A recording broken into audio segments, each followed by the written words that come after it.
I believe the latter is appropriate. Mm-hmm. And to the extent that we have to keep in mind and understand that the superintendent serves at the pleasure of the board. And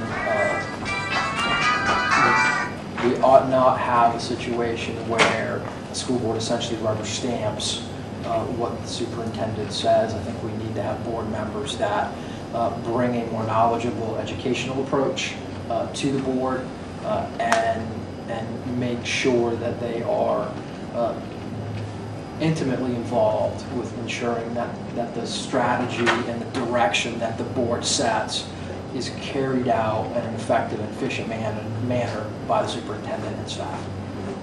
How do you keep that approach from crossing the micromanagement line? How do you distinguish there? Absolutely, and with my experience in business, and I'm very much a macro manager and have been in my career as a leader of sales organizations. Part of it is it's kind of dual. The first part is you have to ensure that the person you hire to be the superintendent is in line and in lockstep philosophically with what the board is looking for. Very important. That allows you not to have to micromanage, but there is a line where you have to stay in touch and you have to know what's going on without actually doing the work. Micromanagers inherently like to actually do the work for the person that they've hired. A macro manager makes sure that they hire the right person, allow that person to do what they're supposed to do, but keeps touch and keeps tabs on the actual implementation of what the job is. So how would you hold, from that sort of perspective, hold the superintendent accountable, and what kinds of things would you be looking for to evaluate and hold accountable? Sure, absolutely. And I don't want to get ahead of this, but I believe that, I personally believe that, given my background in business, is that incentive drives behavior. And when you have incentives in place, you will get the behavior that you're looking for. Now, different people respond more or less to different types of incentives, but ultimately, I believe that the overall compensation plan that the superintendent has, that staff has, that the school board has, should be driven by performance. And while I'm not I'm not a huge proponent in driving number metrics onto every single thing, because not everything can be judged by a number metric. I believe that a balance of those things plus an appropriate incentive-based compensation methodology is an appropriate way to drive the behavior that you want and need to have. Let me get in here for a minute.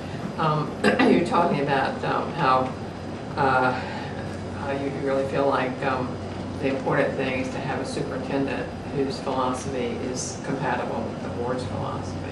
And as I'm sure you know, there's a certain amount of division on the school board as it exists today. So given that fact,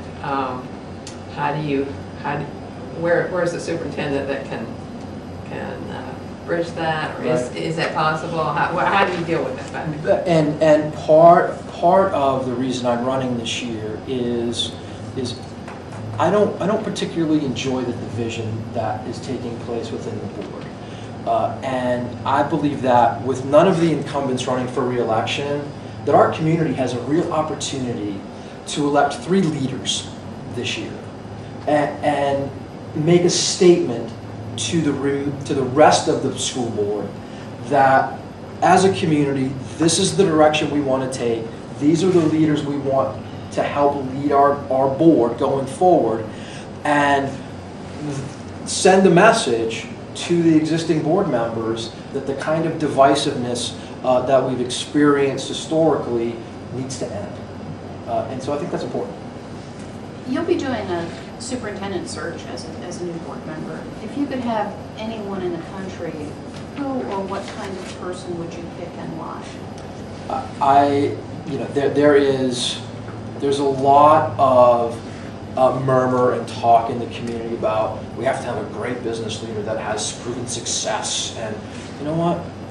I want somebody that has a proven background educating children. I want someone that understands that we are working and have been working in a model in American education that was built in the late 18th and 19th centuries to adapt to the Industrial Revolution. And we put that model on an agrarian calendar because for a long time we were an agricultural society.